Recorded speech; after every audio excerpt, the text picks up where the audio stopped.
ખબરોમાં બન્યા રહેવા માટે બેલ આઇકોન દબાવો અને એબીપી અસ્મિતાને સબસ્ક્રાઇબ કરો. સુરતમાં કોરોનાને લઈને સેલ્ફ ફાઇનાન્સ કોલેજની ફીમાં ઘટાડો કરાયો છે. વીર નર્મદ દક્ષિણ ગુજરાત યુનિવર્સિટીએ ફીમાં ઘટાડો કર્યો છે. અલગ અલગ ફેકલ્ટીમાં સરેરાશ 20 થી 25% સુધી ફીમાં ઘટાડો કરવામાં આવ્યો છે. વીર નર્મદ દક્ષિણ ગુજરાત યુનિવર્સિટીએ ફીમાં ઘટાડો કર્યો છે. તો સુરતમાં કોરોનાને લઈને સેલ્ફ ફાઇનાન્સ કોલેજીસે પોતાની ફી ઘટાડી છે અને અલગ અલગ ફેકલ્ટીમાં સરેરાશ 20 થી 25% સુધીની ફી ઘટાડો કરવાનો નિર્ણય લેવામાં આવ્યો છે.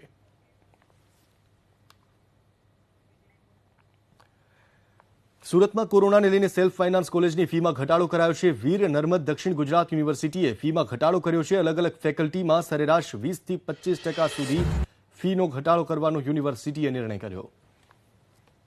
ગઈકાલની સિન્ડિકેટની મિટિંગમાં જે વિદ્યાર્થીઓના વારંવારની રજૂઆત હતી કે કોરોના મહામારીને લઈ અને કોલેજની ફીમાં રાહત આપવી જોઈએ. ખૂબ દુઃખની વાત છે કે જે રીતે સરકારે સ્કૂલોની અંદર 25% માફી આપી, પણ કોલેજની અંદર કોઈ પણ વિદ્યાર્થીએ કોઈ પણ કોલેજને કેટલી માફી આપવી જોઈએ એના માટે સરકાર કોઈ પણ નિર્ણય નહોતો લીધો. આના માટે યુનિવર્સિટી દ્વારા વારંવાર સરકારને વિનંતી કરી અને સરકાર પાસે માર્ગદર્શન માંગવામાં આવ્યું. તેમ છતાં સરકારે કોલેજોની ફી માટે આજ સુધી ગુજરાતની અંદર કોઈ પણ કોલેજ કે કોઈ પણ યુનિવર્સિટીમાં ફી માફી માટેનો કોઈ નિર્ણય લીધો નહોતો. યુનિવર્સિટીની એફિલિએશન ફી થોડી 50% જતી કરી અને બીજી બધી જે કેમ્પસ ડેવલપમેન્ટ ફી કે સ્ટુડન્ટ ફી આ બધી માફ કરી અને દરેક કોલેજના વિદ્યાર્થીઓને લગભગ 30 થી 35% જેટલો ફીમાં ઘટાડો કરવાનો નિર્ણય સિન્ડિકેટ દ્વારા લેવામાં આવ્યો છે.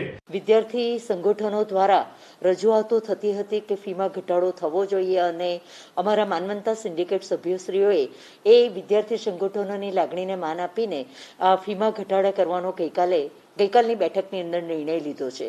અને સમગ્ર રીતે જોઈએ તો યુનિવર્સિટીએ પોતે પણ જે વિદ્યાર્થી દીઠ એફિલિએશન ફી લેતા હતા તે માફ કરી છે. એટલે યુનિવર્સિટીએ પણ ખૂબ આવકારદાયક પગલું ભરી અને વિદ્યાર્થીઓની ઘણી ફી લગભગ 20% જેટલી 20 થી 25% જેટલી ફી માફ કરવામાં આવી છે.